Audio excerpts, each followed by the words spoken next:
I'm going to adjust that for a second. We have a tall crowd here for you today. Good morning, everyone. I'm Will Bouma, MPP for Brantford, Brant, and to the dignitaries that are here, business partners, Your Worship, Mayor of Brantford, Kevin Davis, Minister of Economic Development, Job Creation and Trade, the Honourable Vic Fedeli, and the CEO of Invest Ontario, Trevor Dauphney, and our Premier, of course, the Honourable Doug Ford. I would like to welcome everybody to this important announcement for the entire province. Brantford Brant has been a manufacturing powerhouse for over 170 years. It is great to be part of a government that will see this proud tradition to continue and to expand. Our proximity to both the Greater Toronto-Hamilton areas and to the United States border, coupled with some of the best workers, Brantford Brant has a very desirable business environment and a robust manufacturing sector. So, without further delay, I would like to introduce Brantford's Mayor, Kevin Davis, a great partner and mayor who likes to get things done. Kevin Davis, Your Worship.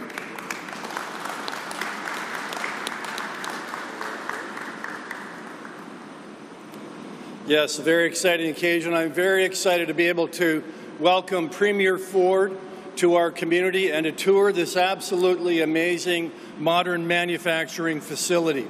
And I want to say this to Mitsui Tech and all the employees. I can't tell you how much we appreciate that you're here in Brantford. You're showing the confidence in Brantford and this region by continuing to invest and improve this facility, which produces parts that are absolutely critical for the production of electric motors.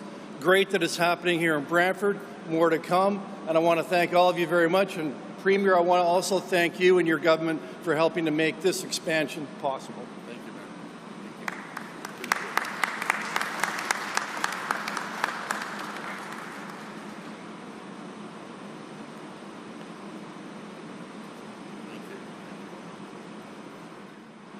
I'd like to thank the Government of Ontario as well as the Invest Ontario team for this visit today. To all of those who have come, welcome to Mitsui High-tec Canada. Since the start of our production in our Canadian facility, we have had continued support from our municipal, provincial, and federal bodies, and we are looking forward to continue those relationships as we grow. In April of this year, we held our ribbon-cutting ceremony for plant we are standing in, and now we are breaking ground on our third plant at this facility. February 2024 will mark for the launch of our third and fourth project, and in early 2025 we will launch our fifth and sixth projects. With this next phase of expansion, we will be producing 5 times the amount of motor core we are currently manufacturing, all of which are being exported into the USA. We are excited to be a part of the Canadian supply chain for the EV industry and looking forward to continue to support this growth as industry continues to expand. Premier Ford, we are honored to have you and your team here today, and looking forward to continue to work together with Government of Ontario to build the EV supply chain in Canada. Thank you. I'm pleased to now welcome Minister Fedeli to the podium.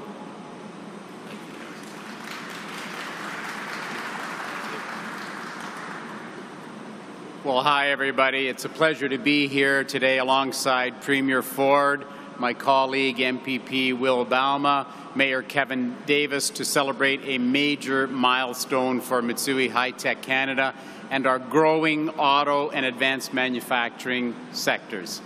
Thank you, Harada-san, and everyone at Mitsui High-tec Canada for continuing to place your trust in Ontario and everything our province has to offer.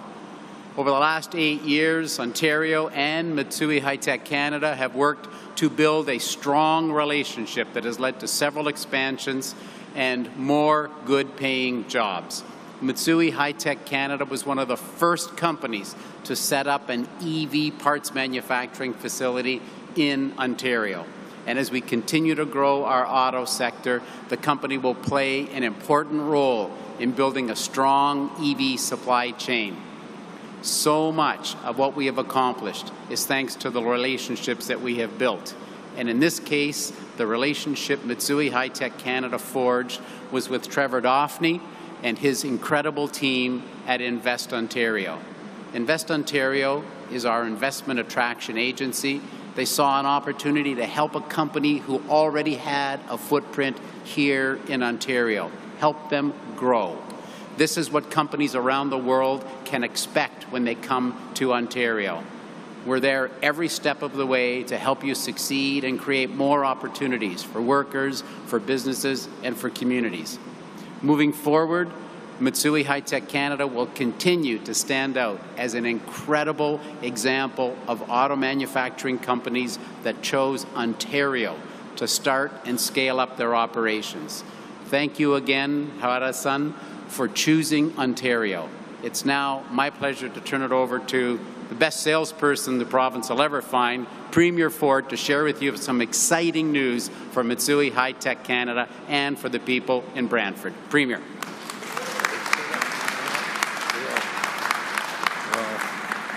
Well, good morning, everyone, and I'm thrilled to be back here in beautiful city of Brantford alongside Minister Fedeli. And by the way, he's the best salesperson that Ontario has. And, of course, MPP Will Bouma. And, Will, thank you for doing a great job. And I want to welcome Mayor Ken Davis. You know, Mayor, you've done an incredible job not only attracting businesses, creating the climate and the conditions for companies to come here, but you're also hitting your targets, your housing targets, exceeding your housing targets, and thank you for that. I also want to acknowledge, I know, Trevor, they mentioned you a few times, but this would not happen without your leadership from Invest Ontario. And a big thank you to Yaz and Kurt. Thank you for your leadership and the entire team at Mitsui High-tec Canada for having us here today. Before I get started, I just want to take a moment to congratulate you on your tremendous success here in Ontario. From your first investment here in 2015, you've doubled the size in just 8 years, which is truly amazing.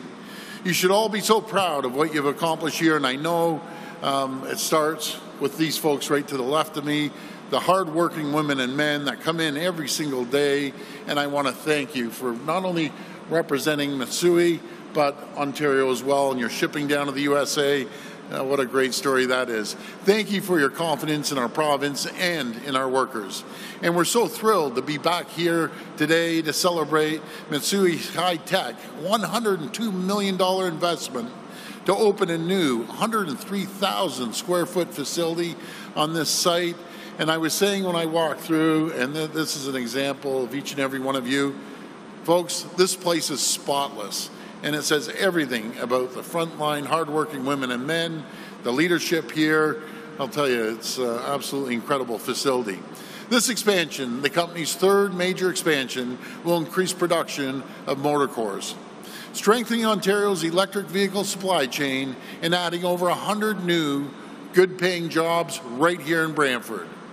And I'm pleased to announce that our government is supporting Mitsui's growth with $3.1 million investment through Invest Ontario. Friends, here in Ontario, we have a plan to be the world leader in the EV revolution. We're creating the conditions to attract new investments into the sector. We're reducing red tape, keeping taxes low, building a skilled workforce, and making sure Ontario's power supply remains clean, reliable, and cost competitive. We're building an EV and battery supply chain connecting critical minerals in Northern Ontario and clean steel makers in Hamilton and Sault Ste. Marie to automakers and battery manufacturers right across our great province. And my friends, our plan is working. In the past 2.5 years, our province has secured over $25 billion, with a B, $25 billion in new investments for vehicle and battery production.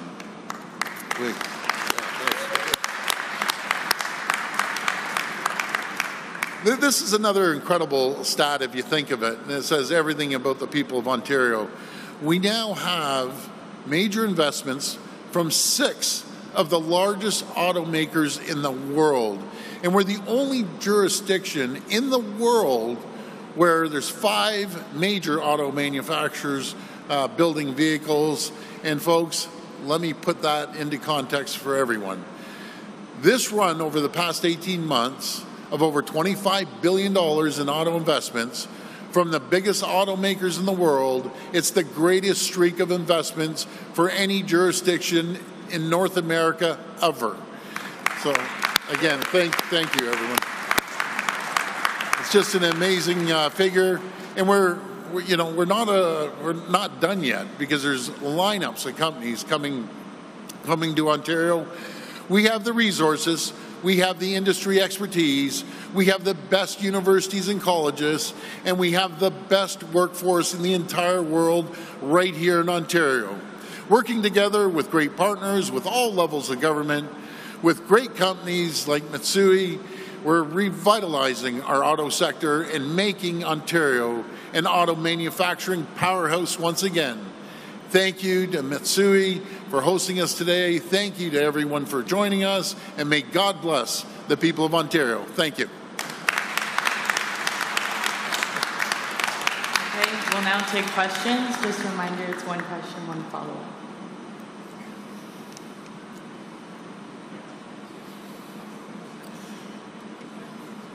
Hi. Hi, Premier Chris Thompson with CTV Kitchener. Hi, Chris. I was just wondering if you had any comments on the recent stabbing incident at the University of Waterloo yesterday. Yeah, first of all, I want to make sure the victims are all right, and thank God no one was murdered. But that's unacceptable. You know, what I understand, this person was out on bail, if I wasn't mistaken. We'll see what happens. Matter of fact, let me correct that. I'm gonna dig into that first. Find out. Have you or your team at the province reached out to University of Waterloo or anyone in the area and offered any support or any kind of resources? Not yet, but we will be today. We just want to make sure we don't interfere with the investigation. That's absolutely critical. We let the police do the investigation, and we'll be briefed through the police. All right, thank you. Thank you. Hi, Adam from CHCH. First of all, I have to agree with you. This is a beautiful facility. It's spotless. You can eat off the floor. But I have to ask you about Hamilton and subsidized housing. There's a lot of people living in tents in the city right now because they can't find affordable housing, subsidized housing. The list is too long. Yep. What is your government doing to help cities create subsidized housing? Well, thanks for the question. I got a couple things. We're giving the city of Hamilton $27 million. Even if you did units, a building, 100,000 a unit, that takes over 200 people out of the parks per se, gives them housing. So I encourage Hamilton to invest that $27 million. The other thing is, if people are physically and mentally able to work, there's lots of jobs here in Hamilton, lots of jobs here in Brantford.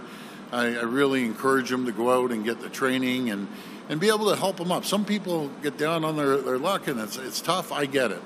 But there's endless amounts of jobs. There's over 380,000 jobs available here in Ontario, a lot here in Brantford, a lot in Hamilton. So once we get these people housed, then we can get them back on their feet and find gainful employment, and then they'll be able to stand on their own. Is there any new money to get those homes built? Again, we're putting $27 million. There is new money that within that $27 million. I just don't have that figure. But $27 million, if you build a complex at $100,000 a unit, you're going to be able to house 270 people. That's 270 people having housing. And that's quite a bit of housing. But I encourage them, if they're capable, to go, once they get in the housing, to find gainful employment. Because, these hardworking folks, right to the left of me, are coming in, working their backs off. Their hard-earned tax dollars are going to people that need support. And if you're capable and you're physically capable, mentally capable of working, folks, you should be working. Simple as that.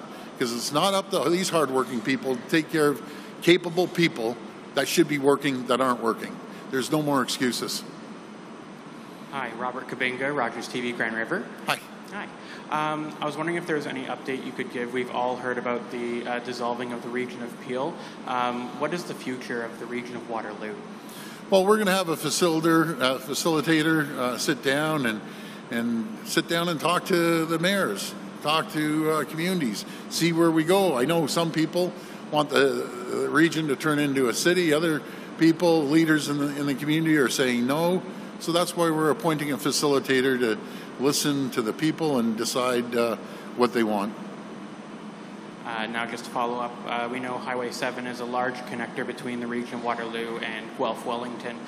Is there any update on the expansion of that highway? Yeah, we're going to make sure that gets done. There's some early works happening. They're prepping to get the bridge built as well. But as sure as I'm standing here, there'll be shovels in the ground. And as soon as we get more updates, we'll give you a call. You know, other governments talked about it for years, if not decades. We're a government that gets things done. As simple as that. Thank you. Thank you. Okay, this will be the last question. Hello, Premier.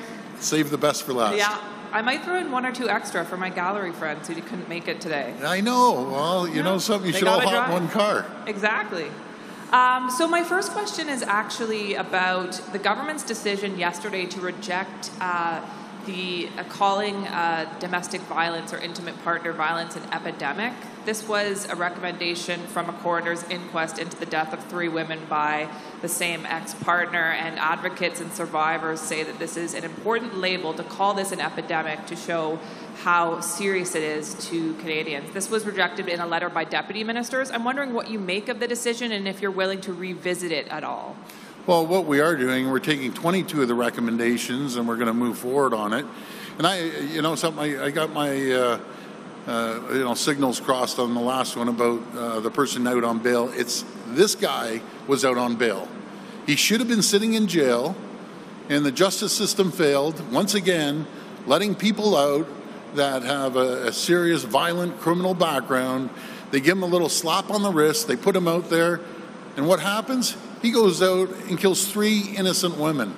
Unacceptable. These guys should be locked in jail and the key should be thrown away. There's one person in this room thinks that a violent criminal that goes around, breaks the law, physically hurts people, should be let out. And what does he do? He goes murders 3 innocent people. The justice system needs to change.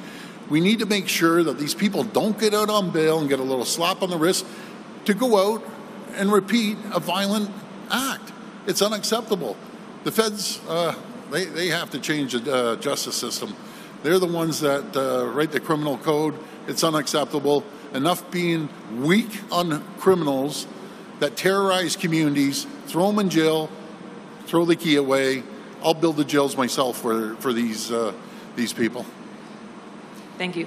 And on Prime Minister Trudeau's comments yesterday saying essentially provinces need to step up and help cities pay off their budget shortfall. Toronto's facing $1.5 billion. You've hesitated to do more this year. He's hesitating, but you don't want Mayor-elect Olivia Chow to raise taxes. So what's Toronto supposed to do in this circumstance? Well, I find it ironic coming from the Prime Minister when we put up the $225 million and the feds haven't put up anything. I find that pretty rich. So we're putting money up. And matter of fact, we put $3.3 billion to the City of Toronto. What I recommend the City of Toronto, that I spent years down there, giving a 0% tax increase, finding $1 billion of savings, we'll be there to support them, which we have, and we gave them an additional $225 million. You have to get your fiscal house in order. You can't be spending taxpayers' money willy-nilly. You need to get it in order. We did it. I did it. They can do it. There has to be a will. Okay, thanks, everyone. By-elections, can you comment on the by-election, sir? Thank you. Why are you worried about losing any seats? Why your candidate didn't do as well as Scarborough? Well, we have a phenomenal candidate, Gary Crawford and Sean Webster, Canada, and we're going to work hard.